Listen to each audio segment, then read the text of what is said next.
Hoy, si dating senador, kalalaya lang ito ha, Laila de Lima, binira itong SMNI ni Pastor Apollo Kibuloy. Medyo umiingay ngayon si de Lima ha. Ito na ba ang signs ng kanyang pagbabalik sa politika? Ano ba ito? Tatakbo ba ito sa pagkasenador sa 2025? Ako, kung merong 10 daliri, yung 8 itataya ko na yan, tatakbo ito sa pagkasenador pagdating ng 2025. Kaya medyo maingay na rin na. Naririnig-rinig na natin eh. Nagbibigay na ito ng mga komento sa mga political issues in preparation for the 2025 senatorial elections. Anyway, inaaway niya ngayon itong SMNI. Ito daw po ay fake organization. Agree ba kayo dyan? Itong SMNI ay peking organisasyon, sabi ni Dilima. No journalistic standards expected from fake news or SMNI. Wala daw pong dapat asahan na journalistic standards mula sa isang peking organisasyon tulad po ng SMNI. Yan ang sinasabi dito ni Dilima. Naku, kagagalitan ka ni Pastor Apollo Kibuloy. Kagagalitan ka ng mga supporters. Former Senator Laila de Lima described Sunshine Media Network International o itong SMNI po as an alleged propaganda media arm disseminating false information.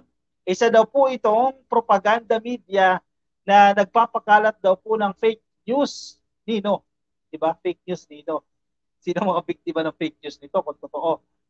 In a recent post on Twitter o X, De Lima noted that at first glance, yan pa lang, sa unang tingin pa lang daw, the 14-day suspension imposed by the Movies and Television Review and Classification Board, o itong MTRCB, laban dito kay former President Rodrigo Duterte, gikan sa masa, para sa masa at yung laban kasama ng bayan, itong dalawang programa lang muna ka-coffee kasi yung unang sinuspinde dito, na hosted by Lorraine Baduy at Jeff Celis appears to be a case of unconstitutional prior restraints. However, yan ha, sinasabi dito ni De Lima, however, upon closer look, the suspension is action taken by the MTRCB on past, not future, speech made by Duterte threatening Congresswoman Franz Castro with premeditated murder and SMNI host Celis reporting malicious speculations on the cost of Speaker Romualdez's foreign travels in Baduy's show. Sabi po dito ni Dilima. Yung pa rin ang pinag-uugatan nito ka-coffee. Itong mga komento-komento pa rin na yun, may nagbanta itong si Duterte na sinampahan na rin po siya ng kaso sa Quezon City, di ba? At na-file na nga itong ka-coffee. Nagpasa na ito ng kanyang affidavit dito sa pagbabanta umano sa buhay ni Castro at naging maingay lalo nung nagkaroon pa po ng pagdinig ang House of Representatives kaugnay po dito sa actually patanong sabi ni Celis ni Ka Eric no na napakalaking expenses ng House Speaker pagdating po sa mga biyahe. Dilima said SMNI cannot be expected to practice broadcast and journalistic ethical standards simply because SMNI media personalities are not even considered journalists or broadcasters by mainstream media. Masakit ito ha para sa mga reporters, sa mga anchor ng SMNI na matitino. Di ba?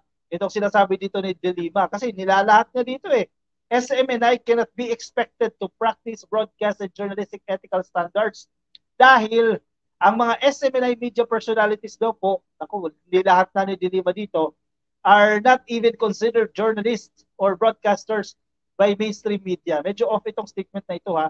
Hindi ko kinakampihan ng SMNI dito ha. Pero sino yung magko-consider na journalist ka o broadcaster? KBP pa?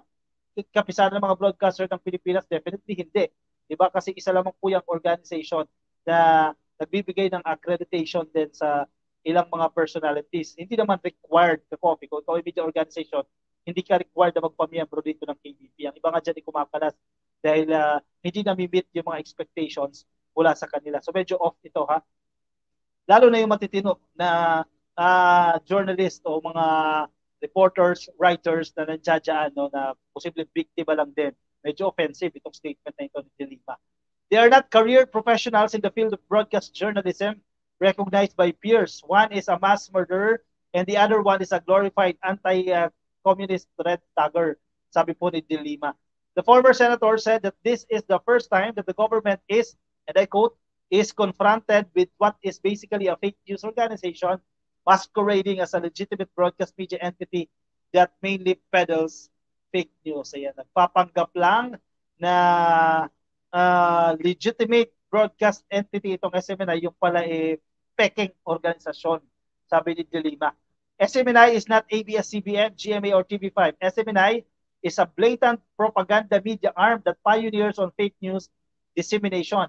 Prior restraint principles do not apply to those new media establishments that are not bound by and do not observe broadcast journalism ethics and standards. Actually, siguro call to action din ito sa Congress eh. 'Di ba? Kasi wala namang masyadong nagre-regulate sa mga media organizations sa totoo lang. 'Di ba? Kasi kung KBP ka, sa KBP ka aasa, hindi lahat miyembro ng KBP. So dapat tingnan din ito ng Kongreso. Doon sila nagbibigay ng prangkisa, sila nagbibigay ng franchise kasi pag-aari ang airwaves, no? Ang himpapawid niya, pag-aari ng taong bayan niya, kaya kinakailangan dumaan sa Kongreso.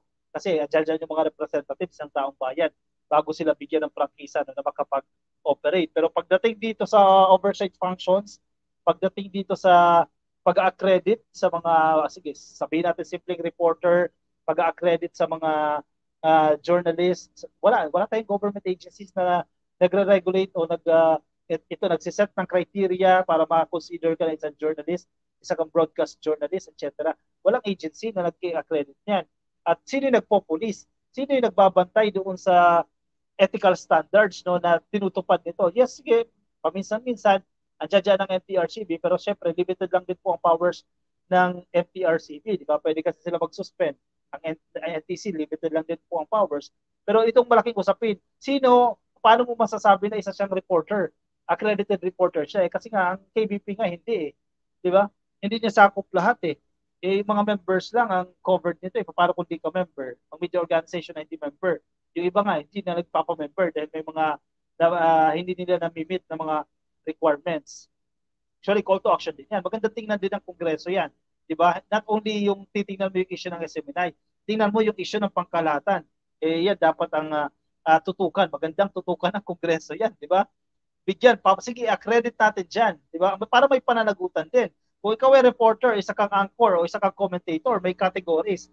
Hanggang saan yung pananagutan? Hanggang saan ka pwede magsalita? Doon pwede, sige, pag nagkamali ka, bakasuhan ka ng libel, bakasuhan ka ng cyber libel, mananagot ka sa korte. Pero 'di ba, yung ethics kasi, ang ethics minsan hindi legal, 'di ba? Iba legal, wala kang nilalabag na batas, pero hindi siya ethical, 'di ba? Yung iba namang ethical, minsan hindi siya legal o minsan against siya sa batas, 'di ba? Sino yung tumututok doon sa ethical standards? Kasi pag ethics, more of ano lang ito, self-compliance lang ito eh. 'Di ba? Self-policing, ikaw na mismo nagpo-police or yung inyong organizations na nagbabantay, nagpo-police doon sa mga ano ba, nasunod ba natin ito, enumerate natin itong ethical standards na ito. 'Di ba? Paano kung hindi? Sino yung pananagutin? Sino yung magpapanagot?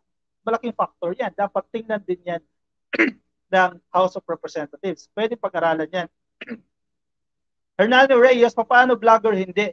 Former Senator De Lima, linawin mo, ang vlogger ba ay hindi magbo-broadcast, mga radio at TV station lang ba? Hernani Reyes, isa pa yan, bagong entity, yung vlogging, di ba? Itong social media, hindi rin regulated yan. Di ba? Kaya diyan papasok si Congress. Kaya nga sana, ang House of Representatives, wag lang isingle out itong SMNI o wag lang tumutok doon sa issue ng SMNI.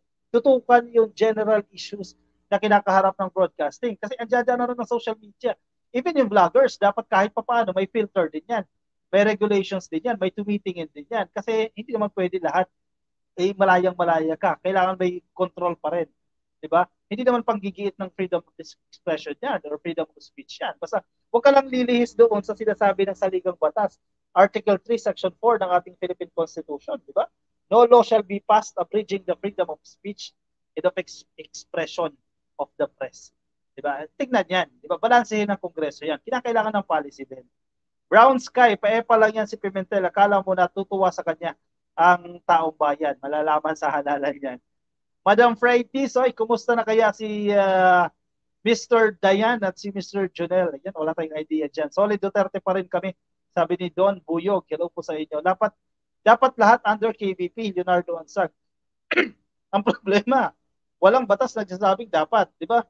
O walang, kahit memo nga lang yan, office order man yan, do pwede encouragement lang yan. Pero marami ang hindi miyembro ng KBP.